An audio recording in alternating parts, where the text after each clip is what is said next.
Samantala, kamustahin naman natin ang lagay ng trapiko dyan sa bahagi ng Quezon City sa gitna pa rin ng banta ng masamang panahon. Kasama si Bernard Ferrer. Live, Bernard! Luisa, patuloy ang nararanasang pag-ulan sa Metro Manila at karatig lalawigan ngayong umaga. Kaugnay nito, sinuspende ng MMDA ang pagpapatupad ng number coding scheme matapos ang kanselasyon ng pasok sa mga paaralan at tanggapan ng pamahalaan sa Metro Manila.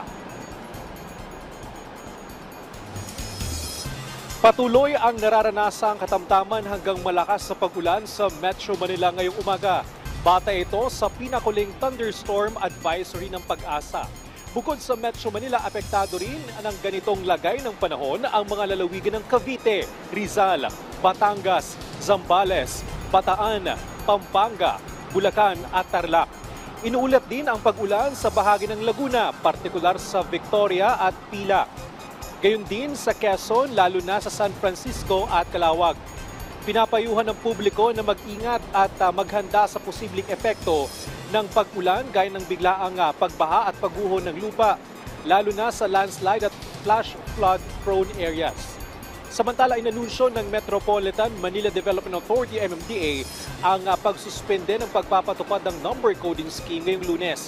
Ayon sa MMDA, ito ay bunsod ng masamang lagay ng panahon at kaugnay na rin ng pagsuspende ng klase at trabaho sa mga tanggapan ng pamahalaan sa Metro Manila.